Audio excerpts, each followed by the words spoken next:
Someone just got arrested, pulled out of his house at 2 o'clock in the morning for a Facebook post saying that he didn't like the Palestinian flag. O Lord, forgive them, for they know not what they've done. You'll never guess who just turned up on my doorstep. Did anyone watch Prime Minister's question times at lunchtime today? It's utterly unacceptable. Shame! Yvette Cooper a few years ago stood up with a placard saying refugees welcome. This is dangerous. The government is creating a legal definition of Islamophobia. After 10 years in power, it seems to be that we now have a raft of policies that Blair could only have dreamed of. Hello everyone. Well, I don't quite understand why all these controversial, very important issues in law are suddenly being passed in Parliament. Seems all rushed to me and very peculiar. Let's have a look. So Keir Starmer was humbled tonight as his own MPs forced him to gut the government's £5 billion welfare reform legislation to survive a crunch vote. In 12 hours of carnage at Westminster, the PM's carefully assembled truce with rebels dramatically disintegrated.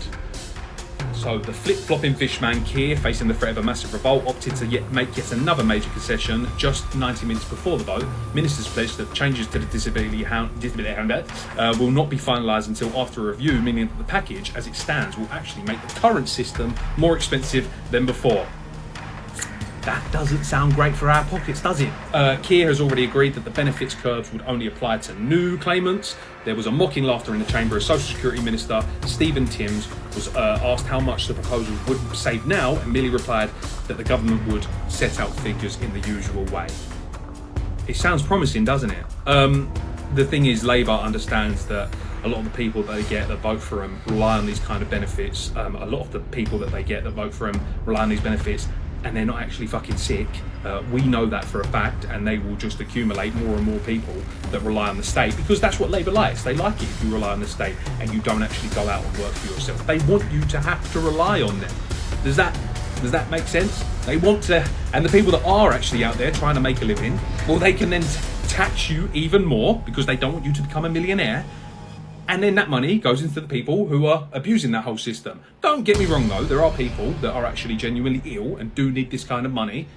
However, 5 billion, yeah, I feel like you need a bit of revision on that one, Keir, mate. But there are other ways to get 5 billion. How about you stop sending aid to every other country? How about you stop fueling Ukraine? How about you stop all these other things?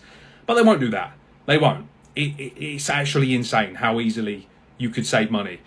But instead, what's going to happen, what is going to happen, you'll be taxed more. It's as simple as that. And they knew this. Labour MPs knew this. Starmer knew this. Starmer knew he was going to get a big rebellion on this one. Now he can just say, well, I did try to do it, but they didn't listen to me, so it's not actually my fault. And the guy will never give up power, so he made sure that he tried to stand on their good side. It was never going to be a win for anyone. Some of these new laws are absolutely bird-brained, in my opinion. I don't usually take notice of Parliament, so I watched a PM questions for the first time in years. Oh my goodness, what an absolute shock. I looked at who was seated on the green benches, and then it all made sense. Seeing a massive commitment given in a bill, like my honourable friend, right honourable friend, the Minister gave in an intervention and a contribution. This is crazy, man. This is outrageous, man. This bill isn't fit for purpose. If you have a look at 16 pages, I could ask a right honourable gentleman to rip the ones out now that's changed. There would only be 2 pages left. Withdraw the bill. Discuss the contents of the... Well, only that far, you know, Madam Deputy Speaker, only that far with the commitments that have been given by the front bench on some sort of satisfactory bill which everybody could get behind. I think if we had another hour or 2, we could have voted on something which we all would have agreed with, instead of this hodgepodge of a bill which means nothing to nobody. Madam Deputy Speaker, I might seem terribly cross, and that's because I am. It's because we're discussing, you know, the lives of millions of disabled people who live in our constituencies. Not one of them, you know, voted regardless of what party anybody, not one of them voted for their representative to come here and reduce the PIP payments or reduce any payments that they receive disabled people. And I think, you know, what we've got to remember, it's not just disabled people, you know. It's people who are sick, people who are ill, people who one day have been absolutely fine and because of possibly an industrial accident, because of some sort of illness, the next day they lost the capacity to earn any finances whatsoever. If you keep saying yes to everything, then just like in a marriage, things get out of hand quickly and you end up in a worse situation. I'm not kidding. Take it from me. I've been married for over 55 years to my wife, and we are still together. Feel under so much pressure that they burst out in tears in public. Now, she didn't burst out in tears, but there were tears rolling down her cheeks. Clearly, the pressure on her, the pressure on this government is enormous. So Kemi Badenoch asked a question to Keir Starmer about the economy and about Rachel Reeves, and Keir Starmer had said that she would still be the Chancellor by the time the next election came around. Kemi Badenoch said to him, "Are you still sticking by that promise? Will your Chancellor still be the Chancellor by the time of the next election?" And the camera that I've seen zoomed in on Rachel Reeves. Clearly you can tell when someone is on the point of welling up or has been crying. Her eyes were swollen, they were red, and as the camera continued to watch her, tears trickled down her face on both sides. Now that's quite sad to see. I have lived long enough to know when I'm looking at crocodile tears. What an utter disgrace. All the time. You would never see that from Maggie Thatcher or anyone in her cabinet. And quite frankly, It shows you how far we have sunk. And I will take the piss out of them. But as I say, this is an indication of the immense pressure they're under and the fact that they know that it's all going tits up around them and all completely falling apart. So the truth of the matter is as well that Keir Starmer did stick up for her, but we all know that it's very unlikely that she is going to remain in this job. We all know that the chances are that she'll be gone by the end of the year. Will he give her one more budget in October? I don't know. I really don't know. He may feel that they're all under so much pressure at the moment that all he can try and do is have a bit of a reset and a reshuffle and change all the top jobs around. Who will he put in as Chancellor? I don't know, but I think she's a goner. And I think in order to take the pressure off himself, he's got to sacrifice someone or maybe a few people, and she's the obvious contender, and she probably knows that. So, as I say, I'm not heartless. I don't like to see people struggling that much, but it is quite comical seeing the amount of pressure this government has brought upon themselves. Have you seen it? Have you seen the tears trickling down her cheeks? Do you think those tears were caused by the fact that she knows she's going to get the tin tack at some point? Do you think they were caused by Keir Starmer attempting to defend her? Or do you think they were just caused by the sheer pressure that they're all under and the fact that they know that within less than a year, because it's only a year on Friday, in less than a year, they've become literally the most unpopular and untrusted government there's ever been in the history of this country. 14% approval rating, and she's a big part of that. Maybe that's why the tears are rolling down her cheeks, eh? Shame. Introducing a right to try for the first time. Lots of my constituents worry about coming off PIP and into work because it's so then hard to go back through a reassessment process, very gruelling process in order to get back onto it. So one of the reforms that we're introducing is that you can try work without risking losing your benefits and go back onto PIP if it doesn't work out without any kind of reassessment. Oh my fucking God. And the Labour Party money-wasting extravaganza continues. The government department run by Lisa Nandy here has spent £1,200 on 2 folders. What the actual fuck is going on? £1,200 on 2 ministerial luxury leather folders that cost £594 fucking pound each. For a bloody folder. Apparently, folders of a similar specification are also available in the House of Commons shop for a mere £30.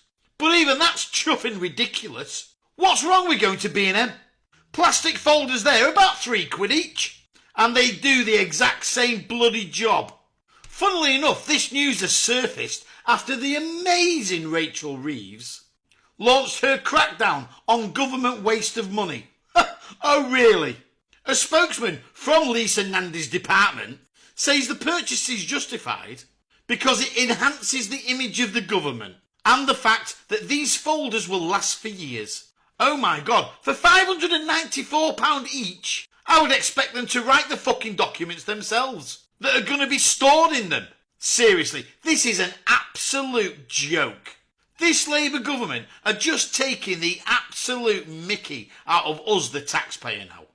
Look, I mean, you have been a campaigner for the poorest in society for a very long time. So it seems rather odd that you're sitting there defending a policy that the likes of Age UK, Citizens Advice, I've been campaigning on it myself. 780,000 pensioners on below £11,400 a year are not going to get the winter fuel payment because they don't get pension credit. There are systems that could be put in place to fix it. Why are you defending? The recent confrontation between Martin Lewis, who is a British financial wizard, and Labour MP Lisa Nandy was one of the sharpest fights in contemporary British politics. Democracy was again democratically put to a test through ties debating, and this time round, Lewis, whose reputation precedes him due to his brash punditry and piercing puns, took Nandy to the cleaners over Labour's questionable and somewhat cold treatment of the issue on winter fuel payments. It started out as a political debate and quickly transpired into interrogations that left Nandy on the back foot, defending her party's decision, which has left millions of pensioners at risk during this winter. You'll never guess who just turned up on my doorstep. Lisa Nandy, the MP for Wigan. Yes, Lisa Nandy. It's the first time I've ever seen that woman here. In all the years she's been the MP. And she went, "Hi, I'm Lisa." I said, "I know you are. I know you are." She went, "Oh," and I said, "And I'm disgusted with you." And she looked at me and she said, I said, "I'm disgusted with you." I said, "I'm disgusted with you and the Labour Party." I said, "I have ripped up my Labour Party membership." I said, "I've cancelled it." I said, "You're an absolute disgrace." I said, "And you are I'm disgusted with you." I said, "You voted to take the winter fuel allowance off us." I said, "And you stood with our group on the front line supporting WASPy for all them years." I said, "And then you vote against giving us compensation." And she went, "Oh, well," I said, "nearly over £48,000 I lost, love, in pension. Over £48,000. And I nearly lost this house." She went, "Oh, I'm awfully sorry." I said, "Don't be giving me your sympathetic false look." I said, "Because it doesn't work." I said, "But I'll tell you something now. The majority of people in Wigan have had enough of you. They're disgusted with you." I said, "Because you are doing nothing to represent your constituents." I said, "You're an absolute disgrace." I said, "So get off my doorstep and don't knock on this door again." And I shut the door in her face. That told her. Ridiculous. Last year you got in quite a heated debate with J.K. Rowling, didn't you, about trans rights? And this is what she said about you, that you were, because you are a supporter of transgender rights, she said you're one of the biggest reasons many women on the left no longer trust Labour. Yeah. Is she right? No. Why not?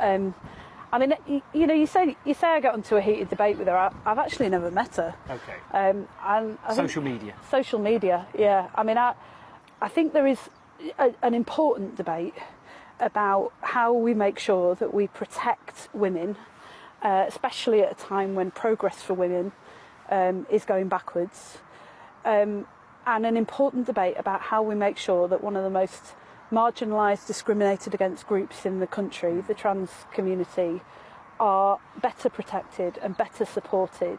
If you were able to meet with her, what would you say? What was the message? What would the message be? That we're talking about human beings, and there's, you know, it breaks my heart, especially, you know, I don't know J.K. Rowling, but we read the Harry Potter books at home. My 8-year-old is Harry Potter mad, like every 8-year-old in the country, and part of the reason I think kids love those books, everyone loves those books, is because there's such a humanity that comes through them.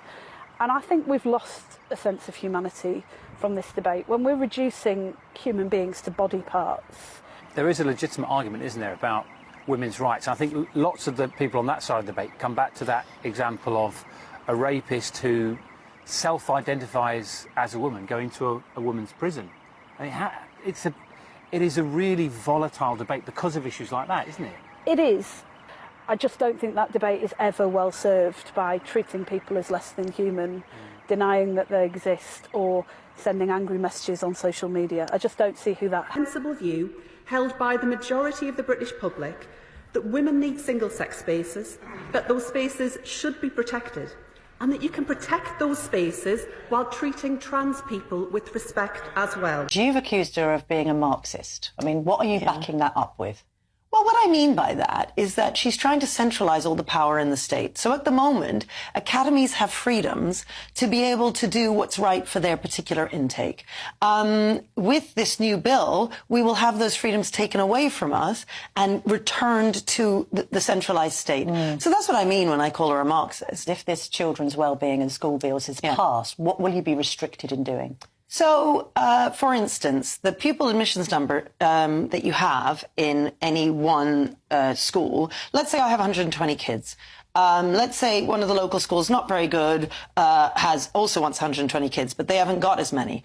They'll make it so that they'll reduce the number of places in a good school to increase the number of kids in that other school. And I said to Miss Phillipson, of course, well, what are you going to say to the mum who is desperate to get her child into a good school and you've reduced the number of places? But she didn't have any response. You know, it's interesting because at the meeting I also asked her which of the top schools she's been to visit. She wasn't able to name a school. Since yesterday, bizarrely, somebody on Twitter sent me an FOI that they'd done asking which schools she's visited, because she said it was a matter of public record. And of course, I haven't been able to find that. Someone sent it to me. You know, she hasn't been to a single one of the near 100 schools that got over +1 at Progress 8. So there are practically 100 schools she could go and visit, all brilliant schools. She hasn't been to see one of them. So all of these school leaders who are up in arms right now and very upset about what's going on because they know, for instance, Clause 44, if that goes through, it will stop right now the automatic reform to academy status that a failing school will have. And what that does is it allows a trust, a big trust, to come in that has the reputation of turning around failing schools, to take over that failing school and to replace the failing school leaders with new management. Yes.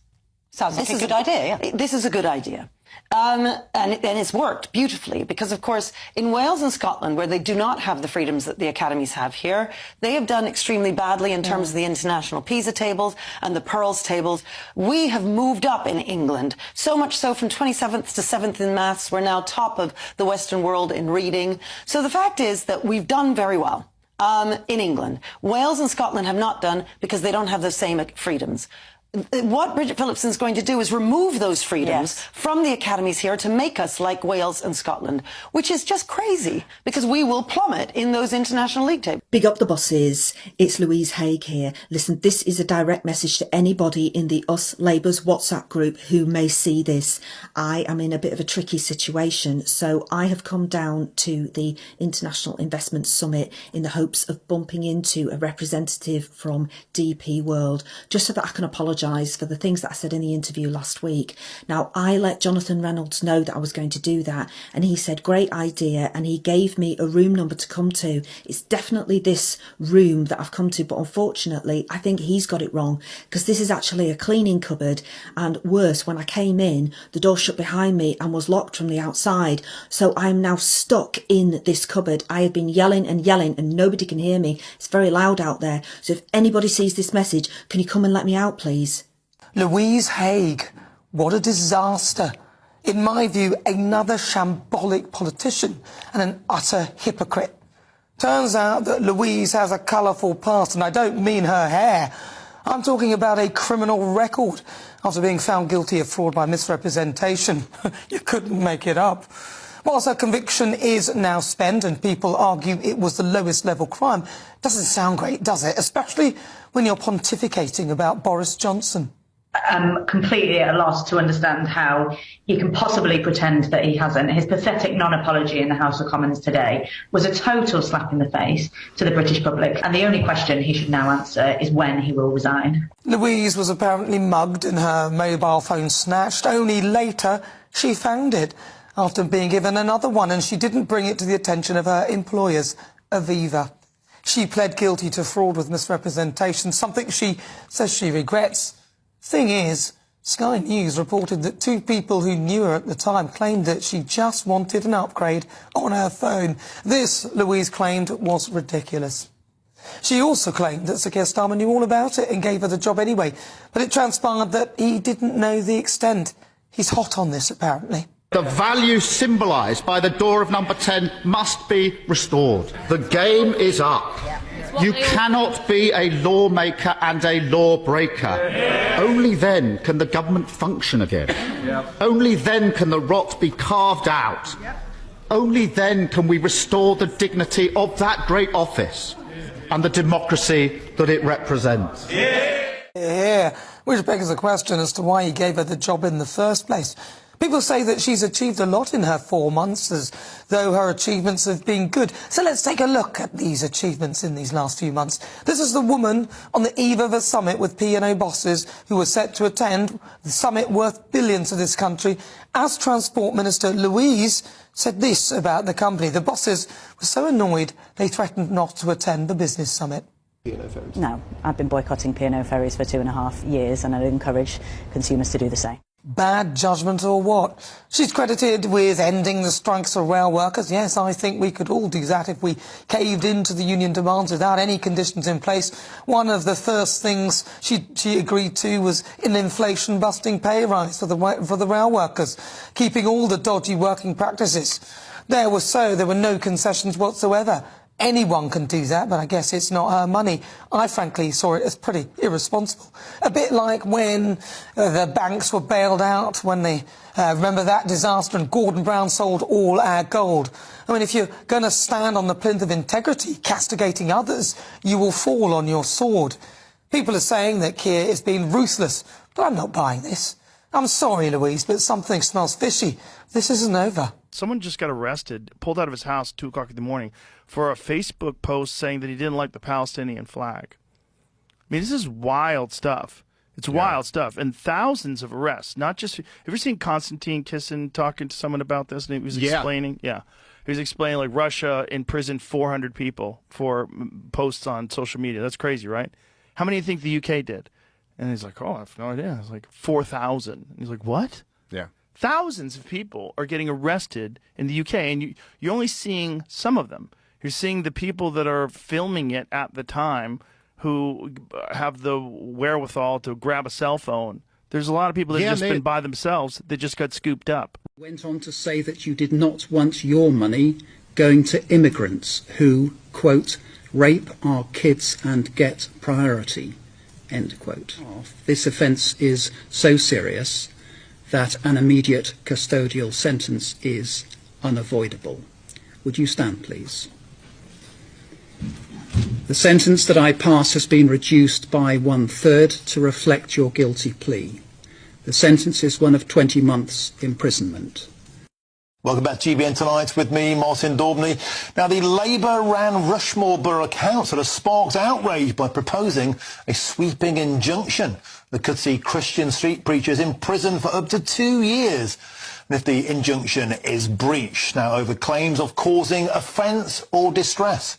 Now, under the proposed terms, Christians will be banned from praying for individuals, handing out religious leaflets or Bibles by hand, and laying hands on people in prayer, even with their permission.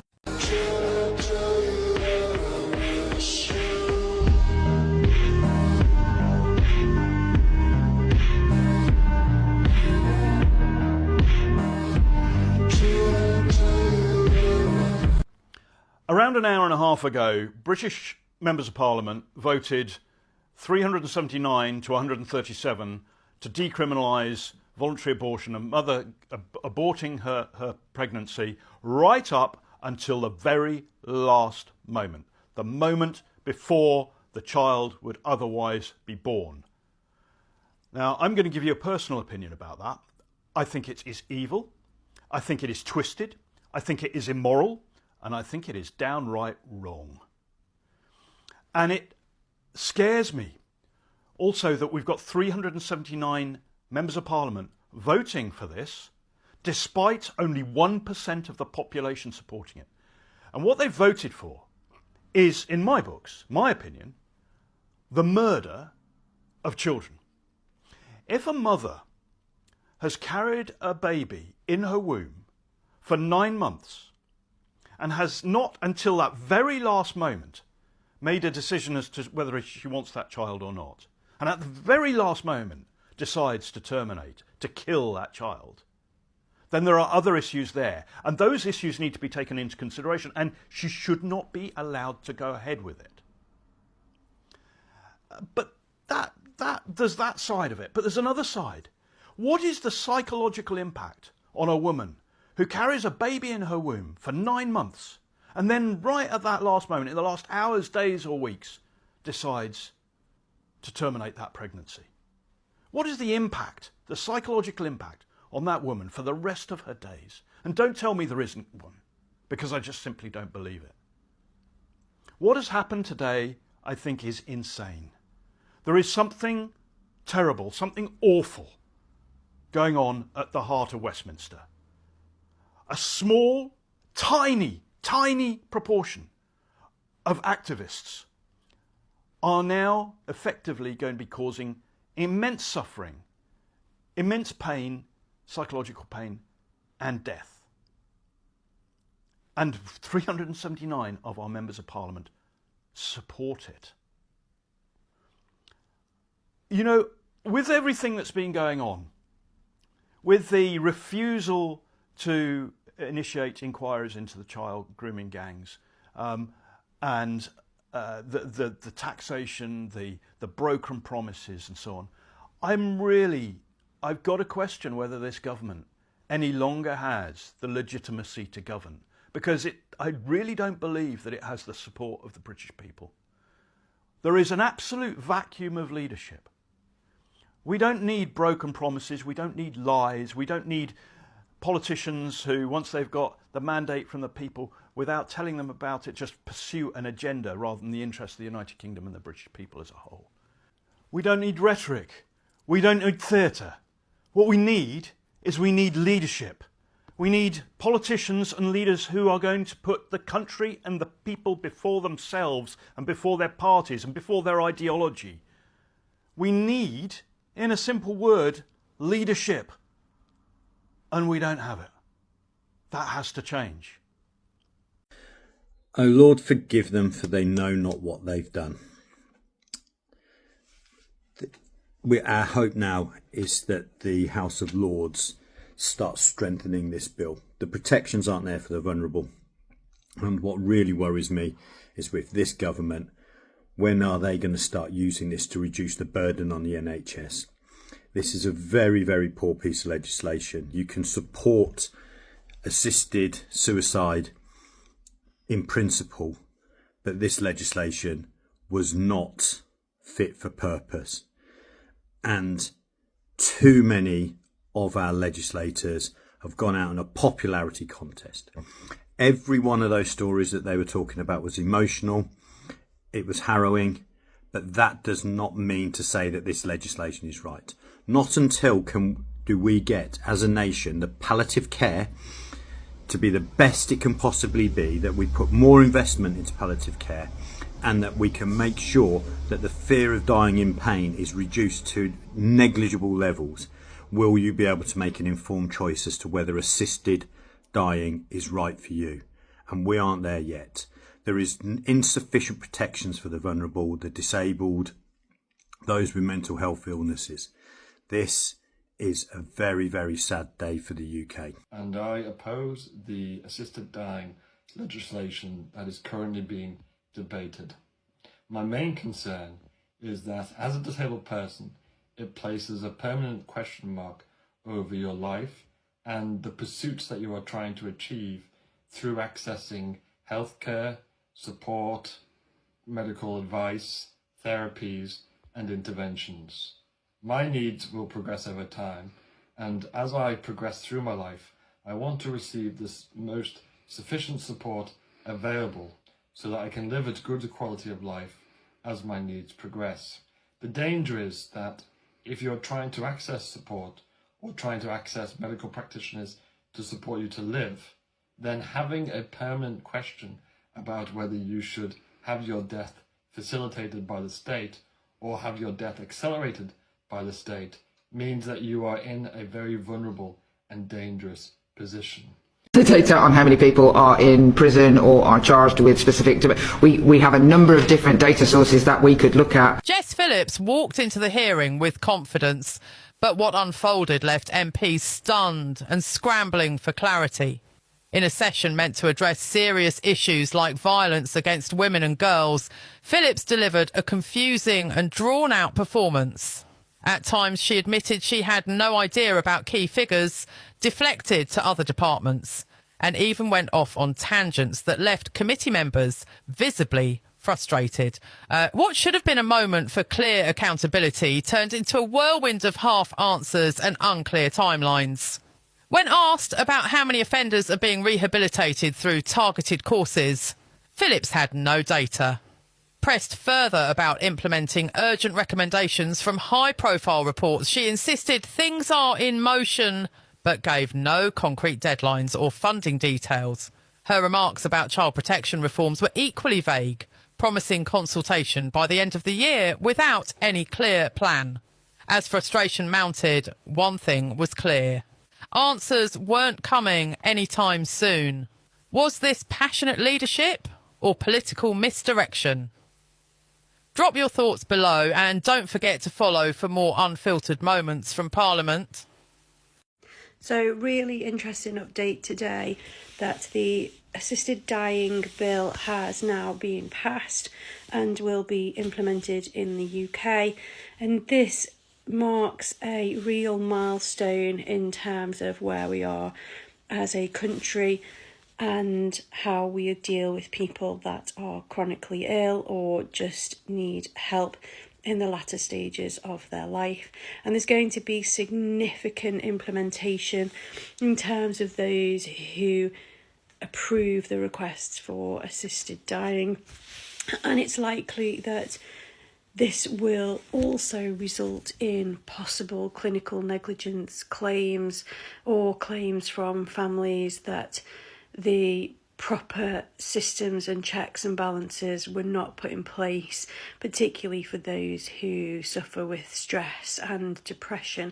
And so it's a real change in how things might look in the future, but also something that us as clinical negligence lawyers are going to be watching and keeping an eye on to see how the landscape changes and where we go from here. So really interesting day today, and I'd be really interested to know how you all feel about this bill being passed and whether or not it would have made a difference to somebody that you love, or how you feel personally if you are in the latter stages of a chronic disease, and whether or not you think this would help you. So if you want to share your thoughts and comments, then please do so, and let's start a conversation about how we think this is going to help or hinder our NHS and our general public. It's not acceptable. I don't want it to continue, and I want to treat this House with the respect it deserves. I'm not whether this side or that side. Watch how a brave MP grills Angela Rayner as she refuses to answer tough questions. In this explosive clip from the heart of Westminster, one backbencher refuses to back down, demanding straight answers while Rayner dodges, deflects and dances around the truth. It's the kind of parliamentary drama that lays bare the tension inside Labour's top ranks. Before we continue, I have one small request. If you're enjoying this deep dive into British politics, please take a moment to like this video and subscribe to Britain Briefed. Believe it or not, over 98% of you watch these videos without subscribing. It's completely free and it helps us keep bringing you the hard-hitting stories that matter. Let's watch this explosive clip. I know she had some difficult negotiations this weekend with her colleague, the Chancellor. The spending review is also critical for the funding of affordable homes budget. She's praised in the past the Chancellor's generosity, not least on the extra £2 billion to the affordable homes budget, as she puts it. But will she admit today that the budget for affordable homes is currently decreasing from the previous levels under our government? And can she say, even if it's after the spending review, exactly how many affordable and social homes does she expect to deliver during this Parliament? Well, first of all, Mr Speaker, I think he got in a bit later than the honourable gentleman opposite, who I outlined the reasons why we haven't put an exact figure, but also confirmed that we will build the biggest generation of affordable and social housing in the demonstration. And I say gently to the Shadow Secretary of State, we're delivering for working people by banning no-fault evictions and introducing groundbreaking protections for renters, which they promised and didn't deliver. We're introducing major plan reforms to build the 1.5 million homes. They promised 1.6 million homes, Mr Speaker, but couldn't get anywhere. And we're also delivering the largest single package of devolution, pushing power out of Westminster. We're delivering where they failed. Angela Rayner's refusal to engage directly with the questions has only raised more eyebrows and more questions. As the pressure mounts within Labour, moments like these show us just how fractured and defensive things have become behind the scenes. What did you think of that exchange? Was the MP right to press harder? Or did Rayner handle it like a pro under pressure? Drop your thoughts in the comments below. We read everyone. And if you found that clip as revealing as we did, don't forget to like the video and subscribe to Britain Briefed. We're here to cut through the spin and bring you the raw political moments you won't see. More parliamentary heat is just around the corner. Until then, stay sharp, stay informed, and we'll see you in the next one. Hiya. It's Deputy Prime Minister, proud Northerner and basic instinct enthusiast, Angela Rayner, and welcome to another No-Brainer with Angela Rayner. We are still in Liverpool at the Labour Party Conference 2024, and the people of Liverpool could not be happier that we are here and absolutely loving it and so welcoming. So it is just fantastic, such a good atmosphere. And you know what, this conference hits different. That is a Gen Z term, basically meaning that this conference is a little bit different from previous conferences. And it is because of the word conference, which you're going to hear a lot of speakers saying, instead of saying ladies and gentlemen, which we think is very exclusionary. We think it's more inclusive to say conference. Rather that we could have used delegates, we toyed with the idea of saying comrades, but we decided that the best thing to do was to say conference, and that way it is much more inclusive to people. So we thought that that was a good idea. But you know what? It has started off so well. Our Rachel went on yesterday and did an absolutely groundbreaking, riveting, fantastic speech. She was dripped out in her fresh gowns, that's Gen Z speak for, wearing all the clothes that were bought by the donors. And she looked fantastic. She was giving secondary school geography teacher energy after they've just caught a bunch of year 9s vaping in the toilets. It was that kind of, that authoritarian, I am really disappointed in you lot, so I'm going to speak my mind, say what I've got to say, and I'm putting my foot down. It was that sort of energy, but welcoming and inclusive at the same time. She could not have gone down better if she tried. There was a little bit of drama, I'm not going to lie. There was a little bit of, well, nothing, I'm not talking about the protesters, we dealt with them pretty quickly, but it was actually backstage because our Ed Miliband wanted to come on with his ukulele and do a song about offshore wind farms. Our Kia said, no way, he's not doing that, you need to stop him. So David Lammy tried to bat him with his Geopolitics for Dummies book. He missed. In the end, I had to rugby tackle him because he can run, he's fast. He's our Ed, he's fast. So we managed to stop. If our Kia doesn't want somebody to come on and spoil things, he will do something about it. He did that with our Diane during the election campaign. He didn't want her to go out, so he snuck into her house and he took all her shoes and put them in a bin bag and shoved them up in her loft because he knew she couldn't get up there. But in the end, she just shuffled about with her slippers outside because she said that she was more comfortable in them because of her bunions. So actually, it didn't make any difference. But if our Keir does not want somebody to spoil things, he will send in those that can stop him. It was just a bit unfortunate with our Diane. There was nothing stops our Diane at the end of the day, and that's absolutely fine. But you know what? Today, our Yvette went on and she did a cracking speech. I won't spoil it for you if you've not seen it, but in a nutshell, she basically blamed 14 years of Tory failures and the far-right extremists on absolutely everything what's gone wrong in this country. And you know what? People were clapping along. They absolutely loved it. She girl bossed it as well. You know what? Us Labour women are girl bossing it left and right. And I couldn't be prouder to be amongst them. It is just absolutely fantastic. We've had a little bit of pushback from the press, again, coming at me for hiring a photographer. And as I stated, it isn't just to take pictures of me, it is to take pictures of progress. So I don't see what the problem is. I don't understand why they're so obsessed with me holidays, me clothes, and now me photographers. I don't get it, but I'm not having any of it. We are doing fantastically well and I'm happy. Can't wait for our Keir. He's going to be fantastic. He is going to absolutely close the show in the best possible way and I am so pumped and ready for it. I'll see you again on another no-brainer with Angela Rayner. I don't understand why they're so obsessed with me holidays, me clothes and now me photographers. I don't get it. Nothing in this part shall be read or given effect in a way which prohibits or restricts discussion, criticism or expressions of antipathy. In a bold and unapologetic move, Timothy stood up and declared, "I don't follow certain religious teachings, and I shouldn't be punished for saying so."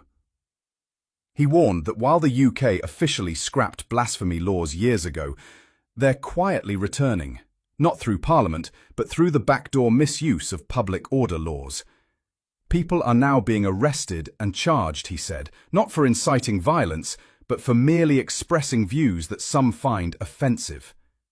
He pointed to sections of the Public Order Act, laws originally designed to tackle riots and hooliganism, now being used to silence speech on religion and belief. He's calling it what it is, a dangerous shift toward fear-based policing, where the loudest outrage decides what can or can't be said. And that's why Timothy is pushing a new bill to draw the line and protect freedom of expression before it's too late. For fuck's sake. Labour are drawing up new laws to create respect orders to tackle antisocial behaviour. And if you breach these respect orders, you could be served an immediate 2-year jail sentence and or unlimited fines and unpaid work. Literally one meeting of Xi Jinping and he's turning it into the fucking United Kingdom of China. They will also be giving police more powers to confiscate e-scooters and e-bikes as apparently they are a blight on our society. I can tell you what is a blight on our society. It's occupying most of the fucking hotels. Why don't you create new laws to sort that shit out? Oh look, there goes an illegal migrant. No, go after him, he's got an e-scooter. Make it make fucking sense here. If this was really about tackling antisocial behaviour, you'd think it would be similar to the Asper order, where it could be essentially handed down to people as young as 10. No, not with this. These Labour respect orders will only be imposed on adults. So what's the fucking point? The Labour government go on to say too many town centres and neighbourhoods across our country have been plagued by antisocial behaviour, be it street drinking, harassment or vandalism on the high street, or noisy and intimidating off-road bikes terrorising our estates. Man, shut the fuck up. Them fucking off-road bikes, they're causing our society so many fucking problems. What an incredible waste of fucking time this is, for fuck's sake. Oh, great. It's confirmed. We have blasphemy laws here in the UK in 2025. The man who burnt the Quran in Manchester has been charged. Now, I don't agree with burning religious books. However, it's a dangerous precedent to set when one religion might find it offensive to talk out against them, to not believe in them. That is a dangerous precedent to set, in my opinion. Now, can you imagine as a Christian if I started saying, if you do not believe in what I believe in, then I want justice against you? That is essentially what is happening here. Someone doesn't believe in the Quran. They have personally decided to burn it. That is their decision, in my opinion. If they don't believe in a religion, that is on them. We cannot have laws that put into place people speaking against religions. That is so dangerous, and we as people need to understand what could happen from that. And if you look in the last 3 months, we've seen first cousin marriage be debated, whether it should be law or not. That's wrong. Now we're seeing people speak against Islam who are now being charged for it. That is wrong. So when is this going to stop? When are we going to stop allowing them to force us into a way of thinking just because they don't believe that, you know, we shouldn't be able to go against their religion? Doesn't mean that's the case. I'm not asking anyone to become Christian. I ask people to make their own choices in life and follow their own beliefs. But it seems to be that if you speak against a certain religion, you could end up behind bars. Now that is a dangerous precedent to set. It seems to be that we now have a raft of policies that Blair could only have dreamed of. The nanny state has been matched by Big Brother in almost every corner of the digital sphere. What could be more nannyish than telling foreign companies that they have a duty of care over the psychological well-being of British citizens when they go online and post their thoughts on social media, and that they should use surveillance and censorship to do that? Well, that's the reality that we now live in after the online safety bill has just passed.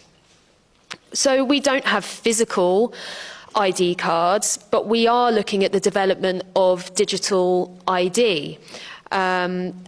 We also have live facial recognition technology that has boomed under the Conservative government, that turns us into walking ID cards, where you don't even need a physical card anymore, but your face is the kind of barcode to your identity.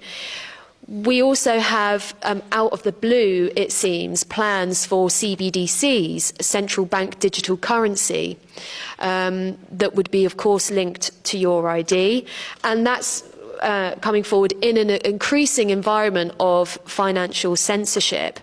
So, far from rolling back the surveillance state, it seems like surveillance and censorship is more prevalent than ever.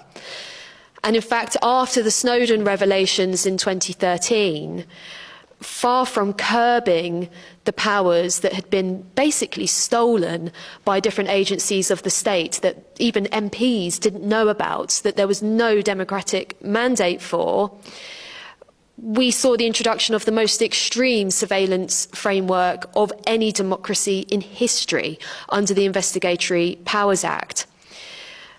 We also see the increase in surveillance in physical hardware as well. Take, for example, ANPR cameras on the roads that are now basically used to enforce social policy, or the extraordinary amount of CCTV cameras that we have that are no longer just passively recording, but have AI, automated features, anomaly detection, behavioural analysis, that are around us everywhere, like AI watchmen. And especially talking of censorship, something that we're particularly worried about is the birth of the counter-disinformation unit in government, which combines this appetite for surveillance with censorship as well, by flagging lawful speech to social media companies to remove. It's like the reinvention of counter-extremism. Likewise, it's ill-defined, it comes with lots of powers, and it particularly targets political dissent. Hi, I'm Silky Carlo, Director of Big Brother Watch. We rely on supporters just like you to help our relentless battle against surveillance and censorship. I'm old school. I have never been a yes, dear kind of a man, or one to hold a handbag for my wife. Looks like this new generation of men in Parliament were not sent the memo. Oh dear, we are in big trouble now. I don't understand where the decent, reasonable man in Parliament has gone. How has it got to this stage of a shambles? I thought the other lot were bad, but this is something else. At least, in the old days, you knew what the Labour man stood for, even if you didn't agree with him. And now, it's like Dr. Jekyll and Mr. Hyde. You don't know what you're going to get next. In charge of stopping the boats. They are the party that scrapped our Rwanda plan on their first day in office. You know, if you arrived in the country illegally, you would be detained and removed to a safe country like Rwanda, where they can be accommodated, resettled, they can get jobs, they can lead their lives. Rwanda wants people because they want to increase their population. They scrapped that instantly. So no wonder the numbers of people coming into this country have shot up under Labour, because they know they've got a free pass to get into the UK. Now that could mean that you could run up against the law if you criticise the religion of Islam. Yes, it could be that broad. Recently, the government set up a working group on this issue, and over the next 4 weeks, they're taking advice, they're taking representations from interest groups and members of the public about what this definition should be. But here's the dangerous part of it. If you run up against a set of ideas, a religion, the religion of Islam, why should that run up against the law? Of course, people take their religions incredibly personally to them, but we had an enlightenment in this part of the world. We moved on from the idea that blasphemy should be something that had legal consequences. You should be able to critique any religion, any political ideology, any set of ideas. Absolute lunacy. Right, I've had enough of this. It didn't take long for this country to go to the dogs, or should I say to the birds. Right, I'm off. If we are still around and in one piece, I will see you all in the next video.